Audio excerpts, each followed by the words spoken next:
Gigi, we back because we said we would be.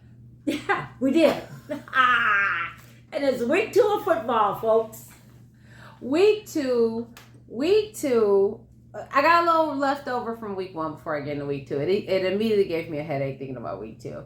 Week 1, last week when we filmed, the TCU North Carolina game had not been showed yet, had not been featured, had not aired yet. That's fine. And it was the Bill Belichick, formerly of the New England Patriots, former Super Bowl champion, former pulling flag out of the sock. Belichick was making his debut at the University of North Carolina.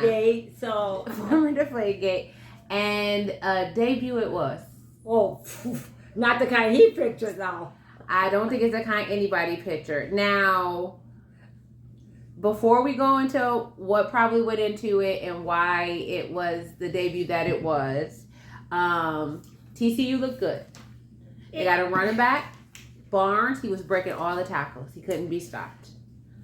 I don't know if they look good or Bill just look bad. North Carolina just look bad. UNC's quarterback, who won the job, I think he is a redshirt or a true freshman, Gio Lopez, got hurt. And he's left-handed. Former quarterback, thank you for that little tidbit. The former quarterback from last year who lost his job because he broke his leg last year, had to get a rod in his leg from his knee to his hip, came in on fire, even though they were down 100-4. I don't think that was the score, but that's what it felt like. It felt like it was 100. Felt like it was 100-4. But there was a lot of change. A lot of change at UNC. Well, it's new coach, new people, 70 new players. 70. Average is what, 20 to 30? I think they said average is 20 to 30 year over year. There were 70 new players. 40 new transfers, 30 freshmen. Which is insane. And 13 new coaches. I forgot about the coaches. 13 new coaches. So I can't even work with her. It's hard to be. Oh my Go ahead. God. Okay. We're talking about Bill. We talking about Bill. We're talking about UNC. And it's definitely a debut that Bill will never forget. That UNC lost to TCU 48-14. It was absolutely awful. It was in UNC.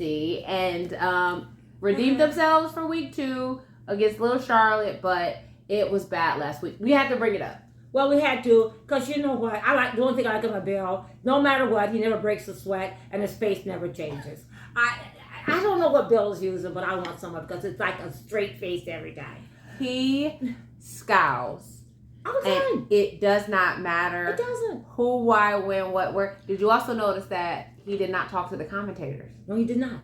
They always talk to him at halftime and at the end of the game. Bill Belichick's like, no. You know what? And then, of course, he had the police escort off like they all do. But the police wasn't there to protect Bill.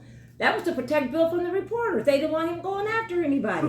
Because, why would you say that? Bill's never gone after anybody. Bill's not spiteful. Bill is spiteful. Little tidbit, folks. Keep this in your back seat. Bill will not let the New England Patriots scouts into the game. Into practice? The game practice.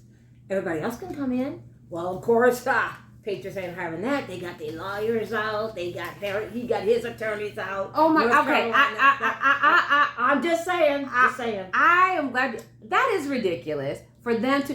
This is this man's practice. You fired the man. If he don't want your scouts there, he don't want your scouts there. I'm just saying. Don't be mad. And what, you can't find no talent outside of UNC? Patriot Rob Kraft and his filthy self is just being a prick. Now, I'm usually no Belichick fan. He's been growing on me, but come on, give me a break. You know what? This is a college football show. We're going to stick to it. Because that just pissed me off. I did not know that. Where'd you hear that from? Just keep your eye on Bill. Who do you know? How do you... Hey, I read the sports pages. Oh, it's in the sports page. It's not like you knew a guy. All right. Well, week 2. Somebody somewhere, maybe on this podcast, said, hey, look, it was only week 2. I didn't think there'd be any good games. There's no good games. I did say lies. Liza, I'm going to tell you why. I'm going to jump right into it. Okay. The worst upset of the day. Okay. Number 12, Arizona State at Mississippi State. Upset. Now, this is the Arizona team that went to the playoffs last year. Same coach, same quarterback. No scatterboo. I will give you that. But what in the heck? What in the heck? Okay? You said there were no good... You didn't watch the game. We was watching so many games. Okay. There were so many games. I didn't watch a lot of the game. I seen the score. I seen it was crazy. We watched so many Let games. me tell you why I missed the game.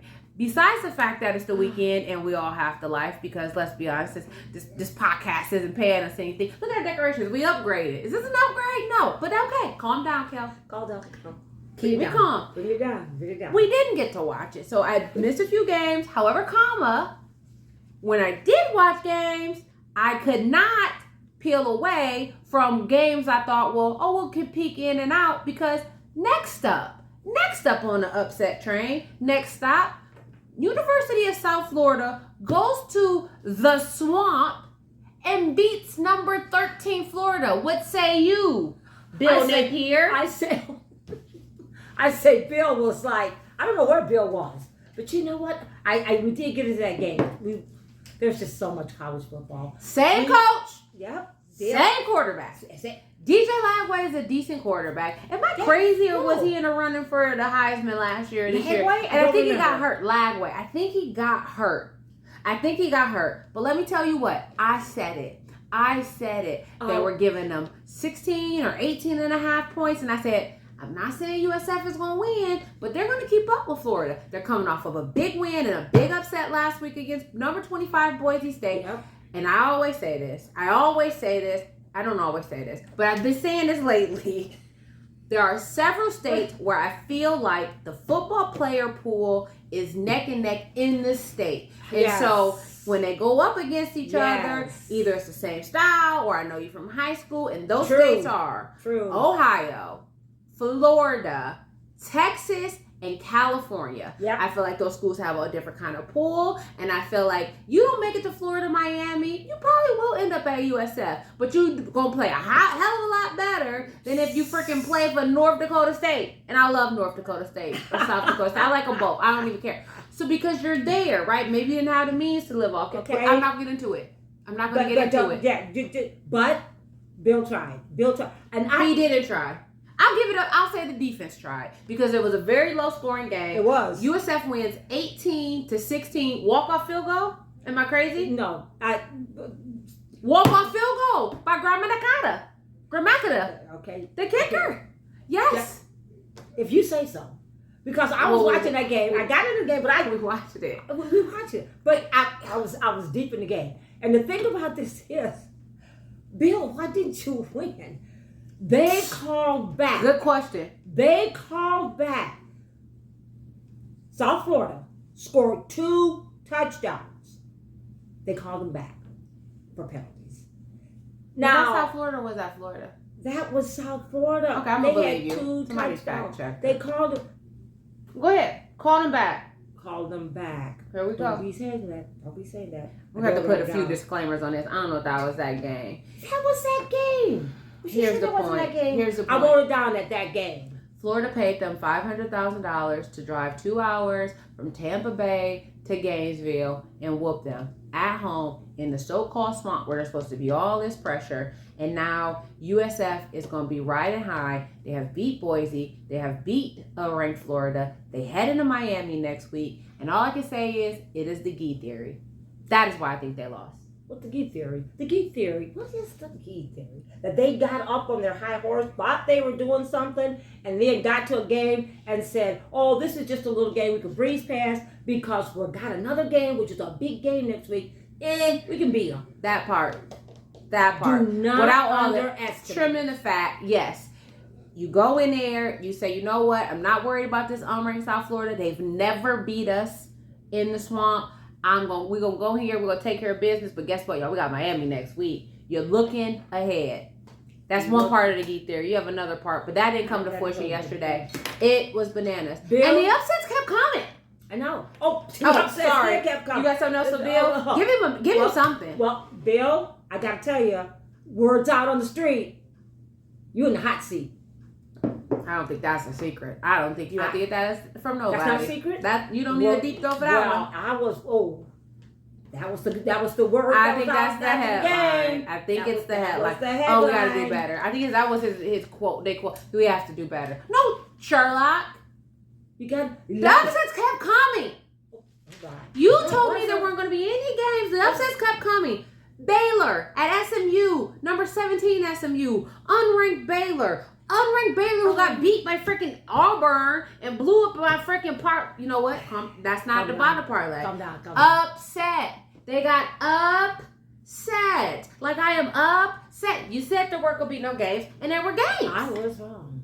You think? I was wrong. You think? Sometimes. Two overtimes. Yeah, Sorry, I'm cutting you off. That's okay. It doesn't matter.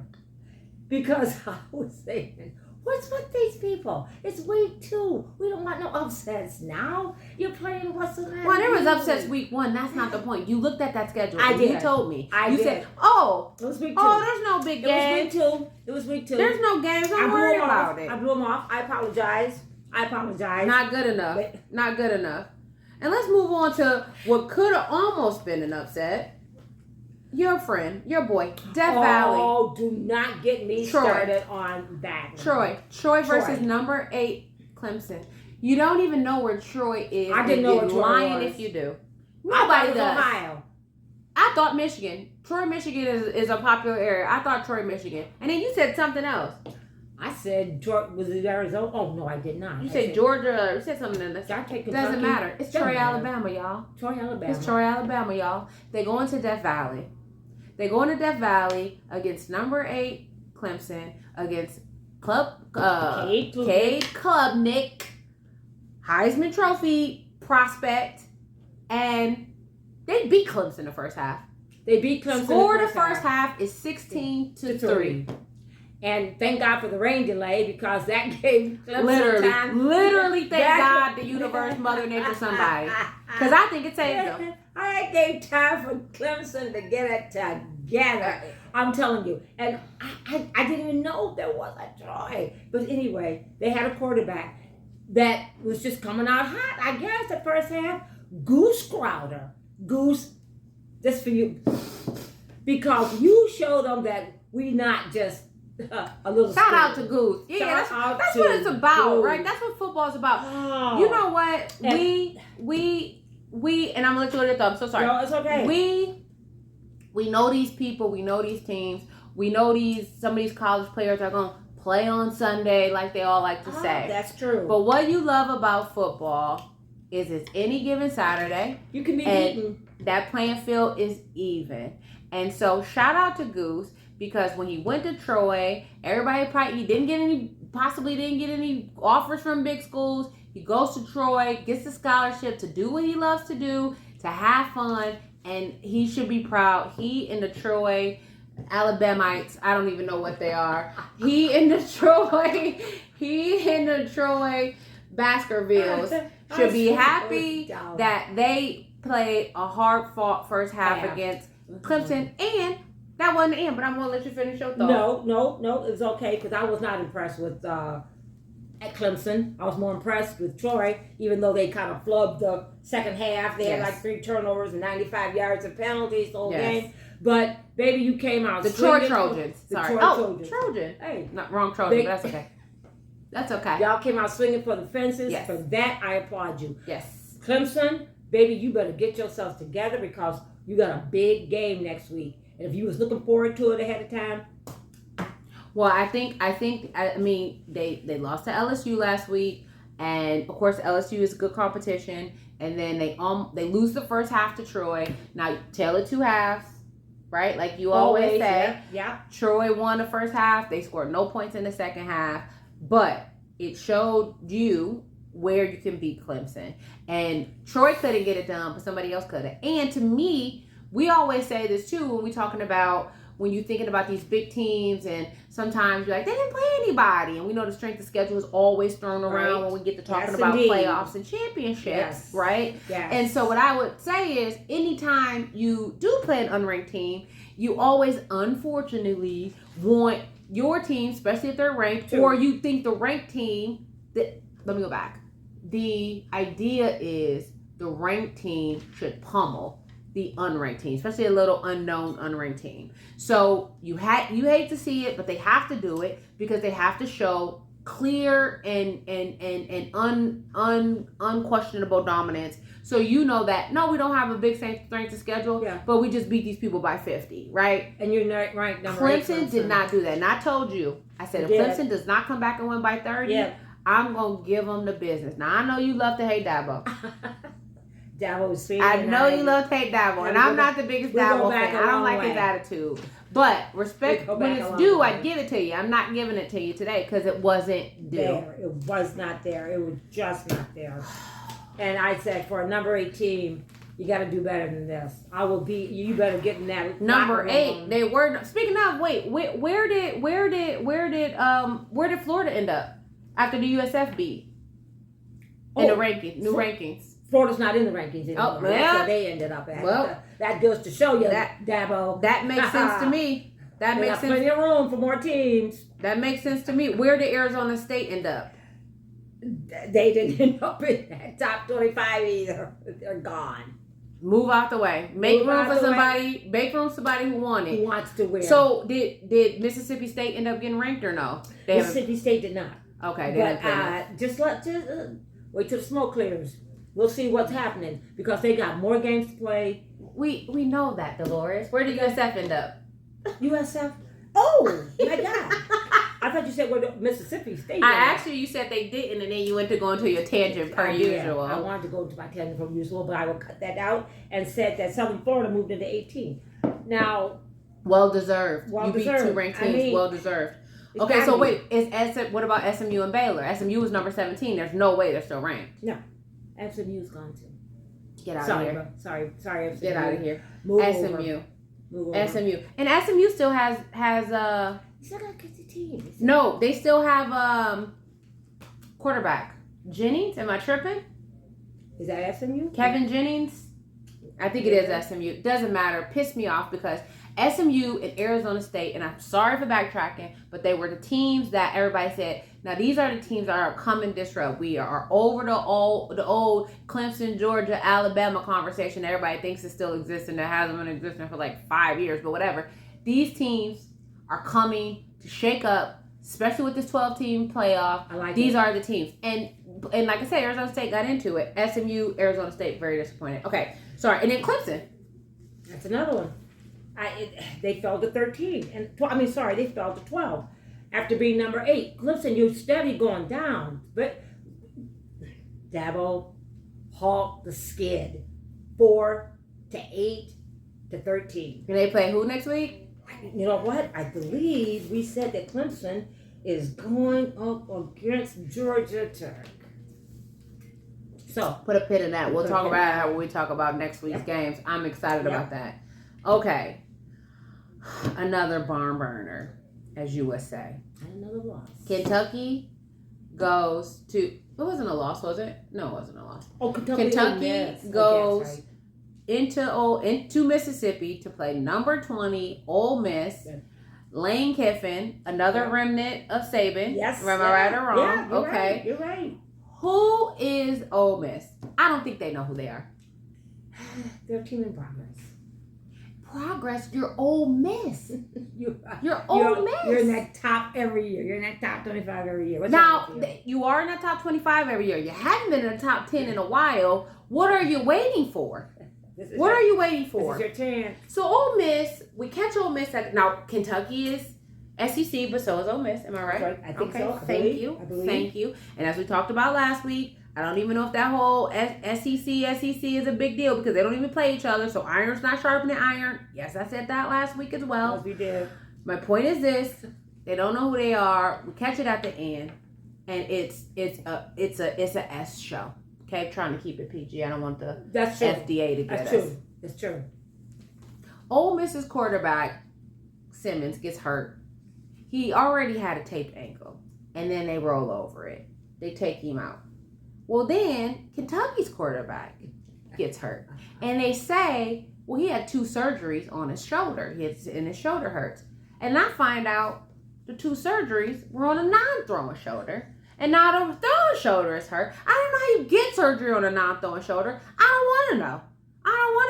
I don't understand that part. Like, I understand the body part that's being utilized gets falling apart. If body parts that are underutilized are falling apart, I'm in trouble. So, Kentucky puts in backup Cutter Bowley. Cutter Bowley for the Heisman. The backup QB with the curls. And he comes and he launches it. He did that, baby. He threw that baby all He the way down the launches it. field. He goes for it. He doesn't catch it. Ole Miss puts in their backup corner at Trinidad Trambless. That's a name. That's a mouthful.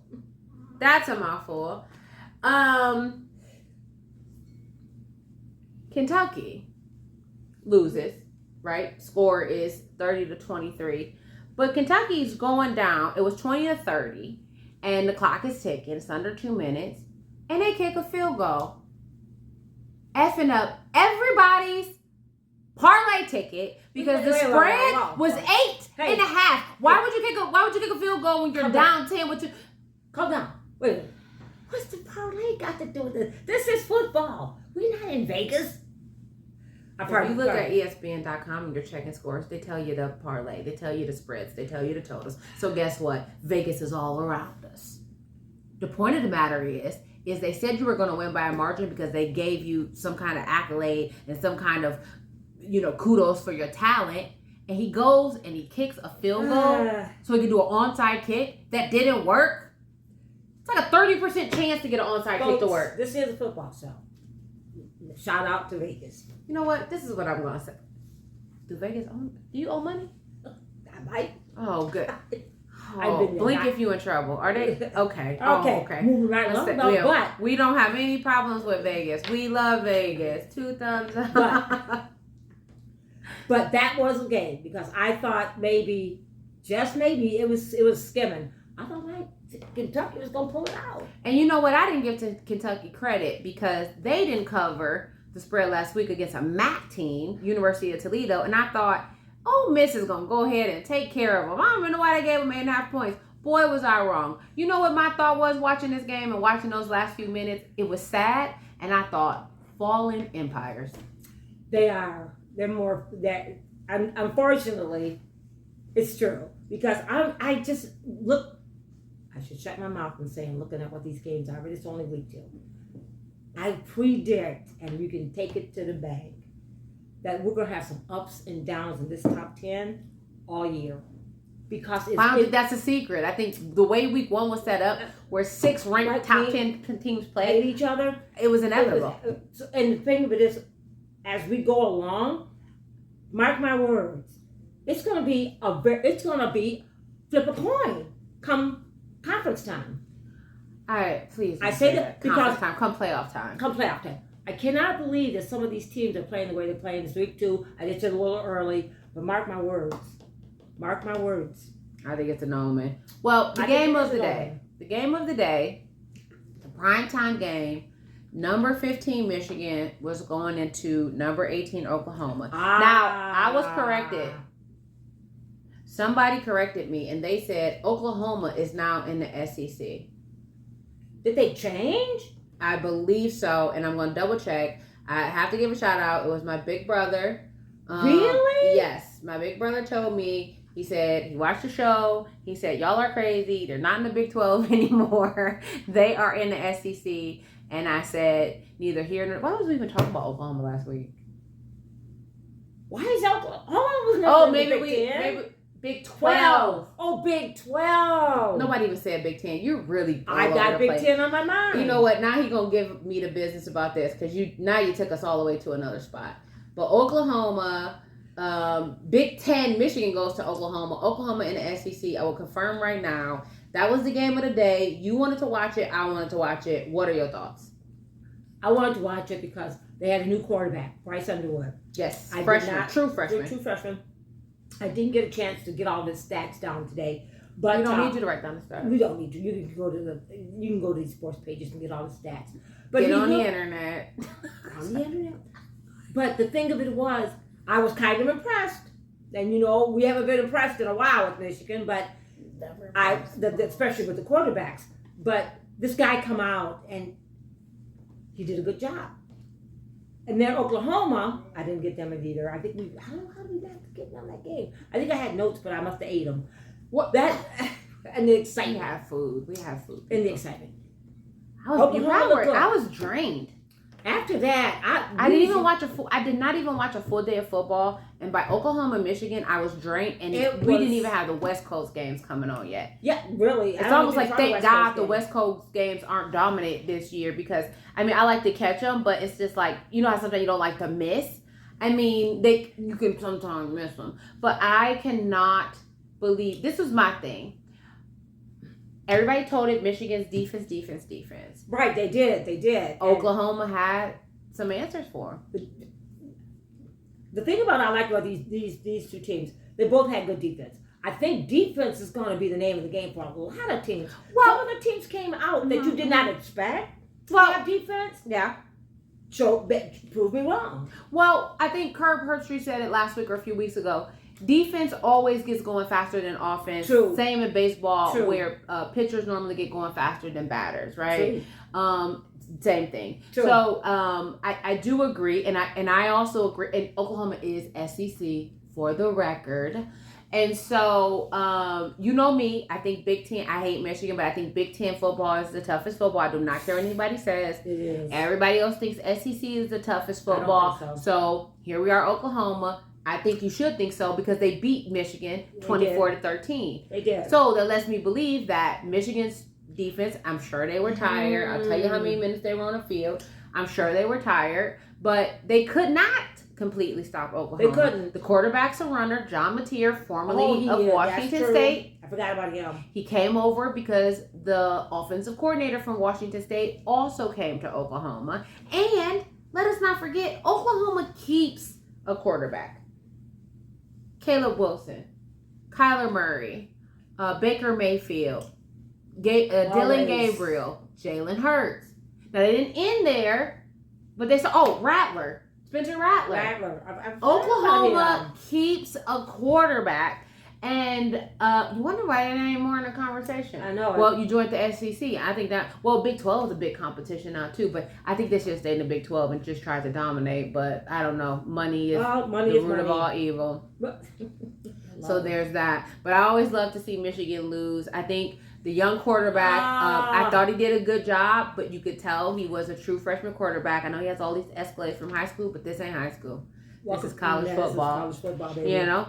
And so I think there were some things, maybe, like small errors in a big game, and that's just how the cookie crumbles. True. That's just how the cookie crumbles. Only week two. We'll iron them out. Well, I hope they're halfway decent. I never like when Michigan's all the way down and out, even though it doesn't matter. They can be 0-12 and the game's the game. But I like them to be decent because I don't want to hear any crying about, we had a hurt O-line. Like, so did we, and nobody said no when we lost. But I digress. That's not the week. It's not rivalry week. It's not the week. Okay, and I know I said that was the last game. Okay, yeah. But I have an honorable mention. Okay. And that would be what? Okay. UCLA at UNLV. They had UNLV as the underdog by 2.5 points at home, and I did not know why. We seen what UCLA did last week, or you had to close your eyes because you didn't want to see. They looked awful against Utah. Now, same as Belichick in the North Carolina Tar Heels, UCLA has a lot of new players, brand new quarterback from Tennessee, Nico Amalave. I know I'm not saying it correctly. He's a great talent, but I seen what I thought last night. I thought Tennessee was a decent team last year. Let me go back. Tennessee was a good team, and I thought he was a big difference maker. Yesterday, I know that UCLA is a very new, mediocre team, and he was a difference maker second half. Not Tale of first two half. halves. That's been the theme today, people. Tale of two halves. And first half... Coming to your theater soon. They got... First half, UNLV was winning 23-3 at halftime. UCLA couldn't get anything going. I think I checked second quarter, and Amalave had no passing yards. Sack, punt. It was crazy. Run, sack, punt. Some bananas. And I said, okay, this ticket's going to cash. So, mind your business. And so, second half, UCLA outscores UNLV 20-7. Last drive. He's making it. He runs and scores a touchdown, by the way. They don't even see him. They don't even touch him. He's like 8 foot tall. How do you miss the man? Not my problem. They run in. Last drive. Defense was tired. He is throwing. He is throwing, and they are catching. And they were moving. I thought they were going to tie it and take us to overtime. I was very nervous. And then he throws an interception, which happens. Which happens when you're under the 2 minutes and you down and you putting the team on your back. Nico Amalava is all that UCLA has going for them. I won't say all they have, because I like the coach. And I'm sure they've got great players. Again, when they signed him, they got a lot of new recruits. The thing is, can he elevate the rest of the team? Well, he tried to do it all by himself second half. I was impressed. He led the team second half for sure. I do not disagree with that. Yep. But I mean, football. That's it. Too much football. We didn't even mention the Iowa versus Iowa State. We tried. Win by 3 with a walk-off field goal, I believe, there as well. Kansas loses to Missouri. Jalen Daniels, what's going on? I thought y'all had that in a bag. There was too much football, and you said there was going to be no games. I know. And that it was going to be a win. Whoa. I surrender. I'm going to calm down. Calm down. I'm going to calm down. Because this is only week 2. Week 3. I'm going to calm down. Because week 3, have we got some football for you. If you thought our TV was smoking yesterday, wait till next Saturday. What do you want to see next week? I want to see it all next week. But I don't think we can do it. Now, you can't handle the truth. What do you mean you want to see it all? You can't handle 4 games like you can handle 30. Come on. What do you want to see? What game's on your TV next week? Well, you know what? I glanced at it real fast before we got out here. And I thought, oh my God, this looks good. Well, the first one I spied. Yes. Clemson and Georgia Tech. Haynes King. Now, that's what I'm thinking. Georgia Tech, I think, what was it, a couple weeks ago? Played Colorado. This guy is like 6 foot something, 200 something pounds. What quarterback has more rushing yards than the rushers? Haynes King. Georgia Tech. Nico Amalava had more rushing yards than yesterday, but that's a different story. Go ahead, though. Haynes King. I'm going to tell you something. Haynes King's that guy. Clemson, don't overlook this little team. Don't be looking at pass next week. Dabo, get him in the film room. You may be in for a dogfight. Okay. I won't say no more. You want to see the game. I like that game.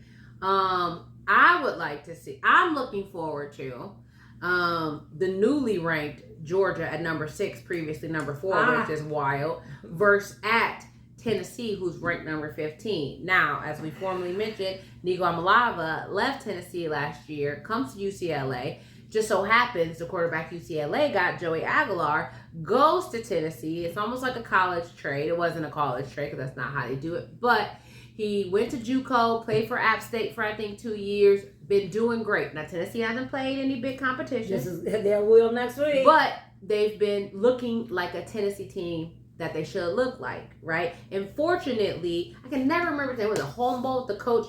He had a good team and a good system. When Nico decided to leave, it was a plug and play. And I think this guy's plugged in. He will be tested. Kirby Smart still Kirby Smart. Yeah, let's don't pay. Georgia still has their system. So I'm really excited looking for, and they're going to be away. And I think they got the advantage. I think they have Georgia as the favorite, of course. Of course. So, but I'm excited about that game. What else you got? Well, I got number 5, Miami. Okay. They're Carson Beck, we've talked about them.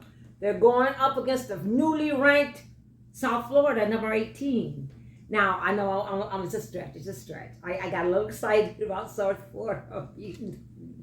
So, same backyard, folks. Same backyard. Southern Florida against Miami. Like you said, almost the same teams. Let's see what happens. Now, I'm going to say this. I think Miami's going to win. You can put your money on it. Right. Miami money line is not going to get 5. You anything. No juice, no Vig. Okay. Or no juice. All right. Vig might mean something else. I digress. But I'm looking at that 16.5 spread. I think USF is filling themselves from beating 2 ranked teams. I cannot believe these people have to play a 3rd ranked team in a row. That is insane. And I think that they are going to cover the plus 16.5 spread that is on the books right now. I think UCF is hungry. They have nothing to lose, like we always talk about. I like it. The unranked team or the lower ranked team, they come in there. They're not supposed to win. Miami's supposed to win. If all they do is come and show and prove, it's still a win for them. That is. And so, like I said, I think Miami's going to win. I was looking forward to that game, too. I'm very excited to see it. What you got I next? got another one for you. Okay. And this is a rematch from last year. Okay. This is number 16, Texas A&M, going to Notre Dame, who is now ranked number 8. Now, Notre Dame went to College Station, the house that Johnny Manziel built last year, and beat Texas A&M. And that's how I think they started off the season saying, hey, we are going to be a force to reckon with, and they ended up in the title game. They lost, of course, but still was a great run, great team. So what team is going to come out for Notre Dame? Notre Dame lost to Miami week 1 in Miami when they were the favorites. And they had a bye this week. And then, thank you for finishing my thought, is exactly what I was going to say. They had a bye week. So what Notre Dame team's going to come out on Saturday? Are they ready? Are they too rested? Are they defeated? How do they feel? This is how the season starts. Or they want to come back with a bang because we lost the first week. Well, let's hope they have it. That's the games I want to watch. So I'm glad we just okay. I thought we were 2 and 2. Okay. No, we were. You were gonna have 2. I'm gonna have 2. Now you got 3. But I just Okay. Go. Number 3 LSU against Florida. Oh. Now, will 2 and 10 Florida do it? Now, LSU. Which one is doing it? LSU. They crept up to number 3. Well, let me tell you what. I wasn't impressed by LSU score against Louisiana Tech, as I mentioned. So, I'm looking at that. Nussmeier's also, I think, a Heisman finalist. Or, I'm sorry, not finalist. My apologies. Hopeful, prospect, whatever, in the running. But now Florida is probably feeling a little defeated. This is going to say more about Florida than LSU, if you ask me. But, okay. Good one to sneak in. I'm excited. No, I'm glad you snuck that game. Yeah, I'm glad. I'm glad. Back in, I'm here. Yeah, Bill. This is your chance. You better do something. But just not to mention, but we're gonna go ahead and wrap it up. Well, just to mention, there's a Friday game. Wait, there's a Friday game. You got another one-on-one with just one more, and then you guys can do whatever you want. Colorado, Deion Sanders' team against Houston. Now, okay. They won yesterday. Yes. But swapped out the quarterback. Did great. They played a good game against Little Delaware. Are they the real deal? They're going to Houston. Texas teams are tough. That is going to be a good game, and it's on Friday. Yeah. Okay. We will be watching now. I don't know how many games you added, but we will be watching, and we're gonna come back next week. Is that a deal? That's a deal. I don't know how much money you got on it. Wait, do you have any more games in this little notebook? I know. No, I'm gonna shut myself down. Okay. Are you sure? I do have a bet. Okay, and you know what? Here we go. So we are on the 4th week now, and that's 16-2 right now. But those odds make sense. That's not on a sports book. Okay. Oh well. We are going to wrap up. I am Kelly, like the color. I'm Gil, like the bio. And this is Saturday Hangover. Like, subscribe, follow. Don't listen to anything she said. She is not going to lead you down a good path. But we are going to see y'all next week. Arrivederci, baby.